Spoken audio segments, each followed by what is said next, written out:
నీటి మూటలు కావద్దు, ఇచ్చిన మాటలన్నీ అమలు చేయాలనేటువంటి డిమాండ్ తోటే ఇవాళ పెద్దలు గౌరవనీయులు JSC chairman professor Kodandaram sir గారు, దుచ్చర్ల సత్యనారాయణ గారు, జాతీయ నాయకులు, మరి అట్లనే ప్రజా పోరాట సమితి మా నూనె వెంకటస్వామన్న, ఈ చిట్యాల బిడ్డలకు, చుట్టుపక్కల నుంచి వచ్చినటువంటి గ్రామాల ప్రజలకు వాళ్ళందరికీ నేను తల వంచి ఉద్యమ వందనాలు తెలియజేస్తూ, ఏదైనా పోరాటాల ద్వారా సాధ్యమైంది. మనం ఇంట్లో కూర్చొని ముఖ్యమంత్రి చెప్పింది గారు కూర్చుంటే రేపు ఎలక్షన్లు 6 నెలలు మళ్ళీ వస్తాడు, ముగ్గు మోస్తాడు, ఇల్లు కట్టకపోతే నేను పోటేసేయమని చెప్పి మళ్ళీ ఒక మాట చెప్పి పోతాడు. మళ్ళా ఓటు డబ్బాలు వేసుకొని మళ్ళా ఆంధ్ర కాంట్రాక్టర్లు, కమిషన్లు తెలంగాణను దోపిడీ చేసేటువంటి ఒక కుట్ర తప్ప తెలంగాణ ప్రజల బతుకులు బాగుపడే మారే అనేటువంటి విషయాన్ని ఈ మారదనేటువంటి విషయాన్ని నేను తెలియజేస్తా ఉన్నా.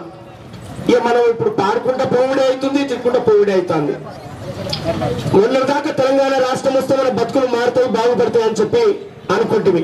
కానీ అవి కావాలనేటువంటి ఉద్దేశంతో ఆయన ముఖ్యమంత్రి అయినాక 2 నెలలకే ఒక పాట రాసి వాట్సాప్ లో పెడితే లక్షల మంది దాన్ని చూసినటువంటి పరిస్థితి.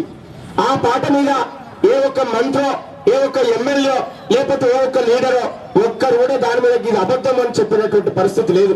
రాసిన ఒక 20 లైన్ల పాట, 20 లైన్లు, ఒక్కొక్క లైన్ ఏ లైన్ కూడా తీసేసినటువంటి పదం లేకుండా ఆ పాట రాసి పెట్టడం జరిగింది. ఆ పాట యొక్క ఉద్దేశం 2 నిమిషాల్లోనే చెప్తాను నేను.